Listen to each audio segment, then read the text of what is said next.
Welcome back to Late Night Screen Silent Watchers. We've got a wonderful guest with us tonight, one of the lovely actors from Affiliates, Sadia Hossein, or better known as Asia Ali. Hello everyone, I'm super excited to be here. So let's talk about the opening of your film. How did you use it and challenge the normal conventions we see in many horror films today? That's a great question, Rihanna. Of course, we chose to go the horror route, as you know, and some of the common conventions we use is iconography, sound and music, camera shots, framing, editing, and themes of trauma, and so on. For example, you see a ghost appear a few times in her opener. Presumably, she plays a significant role in how things go throughout it, even though you see the main character doesn't know of her existence yet. Yes, I noticed her. I must say I would hate to have nightmares with someone who looks so scary. Can you elaborate more on some other things? I'd love to know. Of course, let me go into some other details. Another thing we really stuck to was camera shots, angles, and framing. One notable shot was the wide shot in the beginning of our opener, which was implemented to imply a sense of vulnerability as the characters speak. In the scene, you can see how no one else is around the characters and the mood is very somber. That mood continues throughout the rest of the film opener to hint at the main character's trauma and depression that she's experiencing. The mood is definitely impactful. I could see how sad she was. I felt so bad for her. I couldn't imagine losing my best friend. Right? I couldn't imagine losing my best friend either. I'm sure you've noticed how we also have many close-ups to really emphasize the details of the main character and the ghost, which is the dead friend. And we applied the POV shot where we see the ghost's sudden appearance from the main character's perspective. Plus, the eerie soundtrack throughout the opener really puts it together. Definitely has a very creepy and melancholic vibe to it. That's good to hear. We did want to make it unique though. In recent times, it isn't necessarily difficult to make something in this genre, as many films kind of follow the same idea. There's some killer running around and, they go around expiring people, if you know what I mean. You're too much. So one way we strayed from normal conventions is the use of natural and artificial lighting. Oftentimes in horror films we see a lot of low-key lighting, and this is often treated with the use of candles and flashlights, etc., things of similar nature. And even though we didn't use the lighting, we were able to create the somber mood we were going for. Another aspect that was different was that we didn't start the film with somebody immediately going for a character's neck in the first minute or so. Well, I think you sure achieved what you wanted. So, how did you tackle the representation in your group? I would say my movie opener isn't really based around the issues people of different races, ethnicities, and genders face. It tackles a few social issues such as mental illness, death, and friendship. From the beginning, we see how the main character has fallen into depression following the death of her friend who haunts her nightmares, and my character, Asia, doesn't look much better. Very odd looking. Asia and Charlie's characters face struggles within their friendship before getting on better terms as well. I see. If you were to change representation, would you? I think I definitely would want to. Representation of social groups would definitely add more to our opener in terms of, outside of dealing with their friend's death, what other issues do they face based off who they are. Totally, I see what you're saying. And now we're going to move on to play a fun little game to get the blood moving.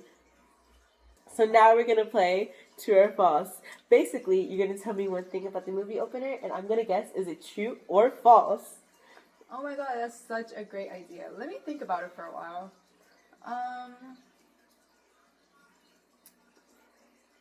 Let's say the dead friend that appears in the movie opener was actually murdered, and that's shown in the opener. I'm going to have to go with truth. So you're wrong. We don't know if she got murdered or if she committed suicide. We don't know. I guess we'll have to find out. Wonderful. Let's try another one. So we see visions of Asia, my character, backstabbing her friend Charlie in the back. I'm gonna have to go with false. I don't Oh my remember that God. happening. You're correct. Oh They're my such good friends, goodness. that doesn't happen. Of course. Just like you and I. Exactly. Okay. Let's get a bit serious for a second. How does your film hook your audience? She's thinking. I think the people who watch our film will be enticed by the fact that the main character doesn't know that the dead friend is alive, and well, not alive, but she does exist in Charlie's nightmares as well as outside of it. In addition to that, there's also the fact that Asia and Charlie aren't how they were before.